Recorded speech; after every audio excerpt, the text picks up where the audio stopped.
Bayangkan ada sebuah planet liar, pengembara kosmik yang tidak ingin dibawa pulang oleh siapapun. Pada dasarnya, planet liar adalah planet yang terlontar dari sistem bintangnya dan kini mengambang tanpa tujuan di angkasa seperti penyendiri. Planet-planet ini bukan hanya teori, para ilmuwan telah mendeteksi beberapa di galaksi kita. Bahkan diperkirakan ada banyak pengembara kosmik yang mengambang di sekitar Bima Sakti. Dan planet-planet itu bukan hanya planet-planet kecil berbatu seperti Bumi, sebagian di antaranya merupakan planet gas raksasa yang sangat besar, berkali-kali lipat lebih besar dari Jupiter. Raksasa-raksasa ini berpotensi memiliki bulan dan bahkan sistem mini yang mengorbit di sekelilingnya. Contohnya aja salah satu planet liar yang paling terkenal yang kita ketahui memiliki nama yang rumit. Nih, baca aja sendiri. Planet ini berada sekitar 80 tahun cahaya dari Bumi dan ditemukan pada tahun 2013. Planet liar ini diperkirakan bermassa 6 kali massa Jupiter dan diyakini berusia sekitar 12 juta tahun. Dan ya, cuma karena planet-planet penyendiri ini nggak punya bintang, bukan berarti planet-planet ini sangat dingin. Planet liar masih bisa menghasilkan panas dan cahaya dari proses internalnya sendiri. Beberapa di antaranya bahkan punya medan magnet dan aurora sama seperti Bumi. Dengan kata lain, planet-planet yang tidak layak huni berpotensi untuk dihuni asalkan punya kondisi yang tepat. Jadi, seperti apa sih kehidupan di planet seperti itu? Apa mungkin kita bisa hidup di dunia seperti itu? Hidup di planet liar bisa jadi merupakan kehidupan yang sepi. Planet-planet ini tidak punya matahari yang hangat untuk bisa berjemur, tidak ada suasana yang nyaman untuk berpelukan, dan tidak ada tetangga kosmik yang bisa diajak barbeque.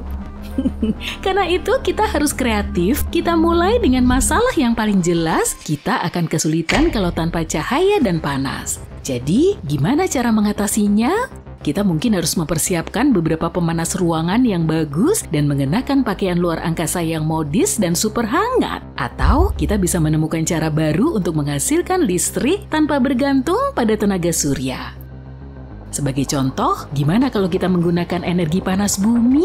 Itu baru keren! Tiap planet memiliki sumber panas internal. Tanpa sumber panas ini, planet-planet tersebut cuma berupa batu-batu dingin tak bernyawa yang mengambang di angkasa.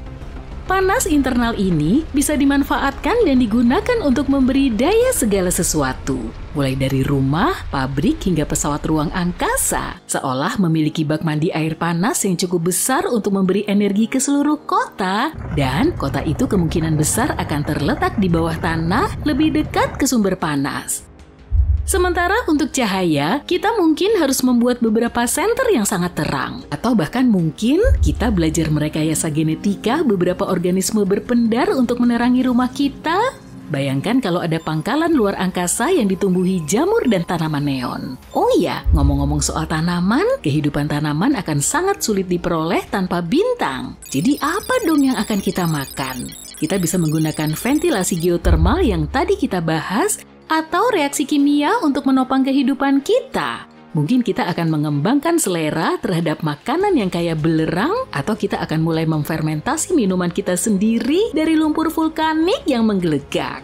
Yummy! Tapi selain makanan, kita punya masalah yang lebih penting nih. Hidup di planet liar akan sangat mengerikan. Beneran, kita bakal nggak punya udara. Soalnya nggak semua planet liar punya atmosfer yang baik dan stabil. Itu semua tergantung pada ukuran, komposisi, dan hal-hal lainnya. Tapi kalaupun rumah baru kita punya atmosfernya mungkin sangat tipis dan tidak stabil, nggak akan ada langit biru yang indah atau matahari terbenam yang dramatis untuk bisa dipandangi.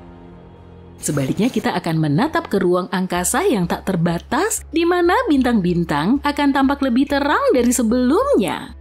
Dan gak usah bahas soal pola cuaca deh. Tanpa atmosfer yang menciptakannya, kita tidak akan punya hujan, salju, dan badai petir.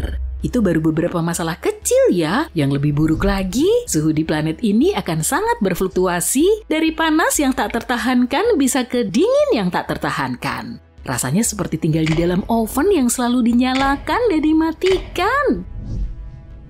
Dan terakhir, kita akan terpapar puing-puing luar angkasa dan radiasi kosmik. Jadi kalau nggak mau kulitmu gosong, kamu mungkin harus siap-siap beli sunblock dengan SPF yang tinggi. Jadi, gimana kita mengatasinya? Pertama, kita harus menemukan cara untuk menghasilkan oksigen sendiri dan mungkin menciptakan sesuatu seperti biosfer luar angkasa. Sebagai contoh, kita bisa menanam beberapa tanaman yang bisa menghasilkan oksigen, atau kita bisa belajar menyaring udara seperti alat penyaring udara berteknologi tinggi. Terakhir, ada masalah yang paling penting nih, menemukan air. Disinilah lautan bawah laut bisa membantu kita. Kita benar-benar menyelami berbagai kemungkinan ya. Tapi beneran, ilmuwan menduga kalau sebagian dari planet-planet ini memang punya lautan di bawah air. Rasanya seperti tinggal di dalam balon air raksasa yang terkubur di bawah tanah, dan tanah di bawah kakimu terbuat dari es dan batu. Dengan kata lain, kita bisa memanfaatkan lautan bawah tanah ini. Lautan bawah tanah dapat menyediakan sumber air untuk minum, pertanian, dan manufaktur. Mungkin juga dengan sumber daya dan material lain yang belum pernah kita lihat sebelumnya. Ngomong-ngomong, siapa tahu ada makhluk aneh yang mungkin bersembunyi di lautan bawah tanah itu. Tapi jangan khawatir, meski kita tidak punya oasis bawah tanah, masih ada pilihan lain. Kita bisa mendapatkan air dari komet, penambangan es, dan bahkan dari atmosfer yang kita ciptakan. Terakhir, kita perlu mencari dan menambang sumber daya untuk membangun rumah serta membangun hal-hal lain. Planet liar mungkin nggak punya sumber daya yang sama dengan planet yang mengitari bintang. Ini seperti lagi nyari harta karun di gurun pasir, nggak ada yang pasti. Kita mungkin harus mengandalkan sumber daya dari asteroid terdekat dan hal-hal semacam itu. Dan kalau kita ingin mengambil sumber daya dari planet itu sendiri, kita mungkin harus mengebor berkilo-kilometer es dan batu. Tapi kalau kamu siap menghadapi tantangan ini, selalu ada peluang untuk menjadi kaya raya di planet liar. Dan siapa tahu mungkin kamu bakal nemu sumber daya baru yang bahkan lebih berharga daripada emas atau berlian.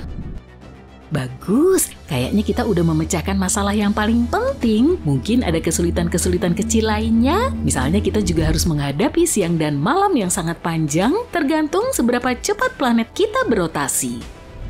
Kita juga nggak akan punya siklus siang malam yang normal dan teratur. Rotasi planet kita bisa sangat tidak terduga. Mungkin kita akan mengalami malam yang sangat panjang selama berminggu-minggu, diikuti dengan siang yang panjang selama berminggu-minggu yang bisa mengacaukan jadwal tidur kita. Kita mungkin harus membuat kopi yang sangat kuat supaya bisa bertahan melewati malam-malam yang panjang dan gelap. Tapi secara hipotesis, kita bisa beradaptasi dengan semua hal ini dan mengatasi semua tantangan. Dan sekarang, selamat datang di planet liar, tempat matahari tidak pernah terbit, tapi petualangan tidak pernah berakhir. Berkat teknologi canggih kita berhasil menciptakan lingkungan yang nyaman dan layak huni di dunia yang dulunya tandus ini. Langit di atas kita sekarang berwarna biru indah, dipenuhi dengan awan putih yang lembut. Sesekali ada kawanan makhluk yang terbang. Jangan tanya aku makhluk apa ya? Saat kita keluar dari habitat bawah tanah, kita akan disambut oleh dunia yang penuh dengan kejutan. Tumbuhan dan hewan aneh telah beradaptasi dengan kondisi unik planet ini. Beberapa di antaranya memiliki fitur bioluminescent yang bersinar dalam gelap. Hati-hati ya kalau kamu mau berenang di lautan bawah tanah. Mungkin saja di sana ada makhluk-makhluk aneh yang ingin memangsa. Ya, itu kita bahas nanti aja deh. Mungkin. Seperti yang bisa kamu lihat, kita telah menciptakan kota-kota yang luas dan komunitas yang berkembang didukung oleh energi panas bumi. Kita juga menciptakan banyak sumber cahaya buatan yang membuat segala sesuatunya tetap terang di malam-malam yang gelap dan dingin. Tentu saja kita masih kesulitan dengan navigasi dan ketepatan waktu, tapi semuanya nggak membosankan seperti dulu kan? Secara keseluruhan, tinggal di planet liar pasti punya tantangan tersendiri, tapi ini juga bisa menjadi cara yang menarik untuk menjelajahi alam semesta. Siapa tahu mungkin suatu hari nanti kita bisa menemukan planet seperti itu dan mengubahnya menjadi kota metropolis intergalaksi yang ramai. Tapi sampai saat itu tiba, mari kita nikmati dan rawat bumi kita tercinta ini.